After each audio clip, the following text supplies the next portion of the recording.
Kids all across the DMV are soon heading back to school, and that can bring a lot of anxiety to parents who worry how to keep their children safe. Joining us now to talk more about back to school safety is Sherry Bailey. She is a family advocate and the founder of Zigglebee, a kids safety wristband. Hi, Sherry. Thanks for joining us. Hi, Chris. Thanks for having me. Yeah, you bet. So how did you come up with the idea, and how does the wristband work?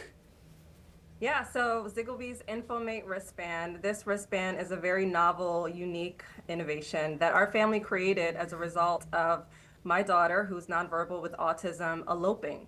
And it came about through a very scary experience. And what we realized is in the event that any child is missing or it has eloped or lost, how can they get the help that they need, especially add on the fact that they may be nonverbal?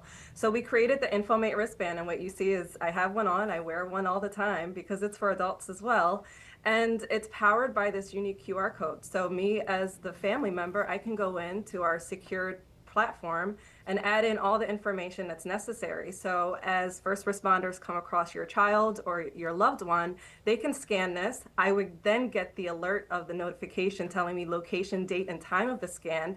And in parallel, they access all the important information that they need to know, including if you load up medical information, contact numbers, preferences. For instance, for my daughter Layla, who's nonverbal, I put that she's nonverbal. So this is a very handy dandy safety band that is extremely important. Yeah, absolutely. All right, so let's talk about a school safety plan going back to school.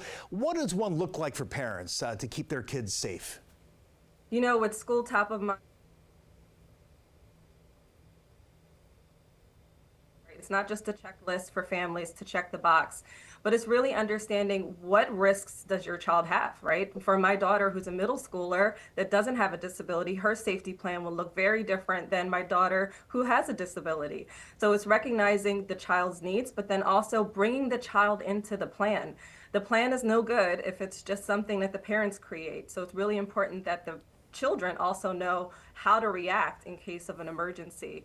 And that's the best tip I can give you, is really bring the child into the planning. So in those moments when they're alone and they're trying to figure it out, they know exactly what to do. Yeah, so important. So Sherry, what are some tips for kids who take the school bus or perhaps even public transit to school and back home each day? I always like to say it's never too much to be prepared.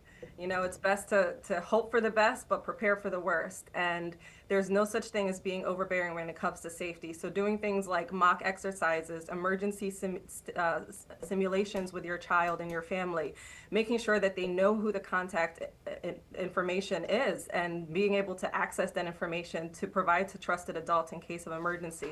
You can never know too much, and that stuff really resonates, especially if you keep at it and it becomes a routine for your family. The child will know exactly what to do. Now, I will say with anyone in moments of emergencies, there's panic that comes up. There's, you know, children may freeze, they may cry. There's a certain number of emotions, but the more we prepare the child, the more that they know exactly what to do, because it becomes a rhythm instead of something that is foreign to them. All right, such important, really great information there. Sherry Bailey, really appreciate it, family advocate and founder of Zigglebee. Sherry, thank you. Thank you for having me. You bet.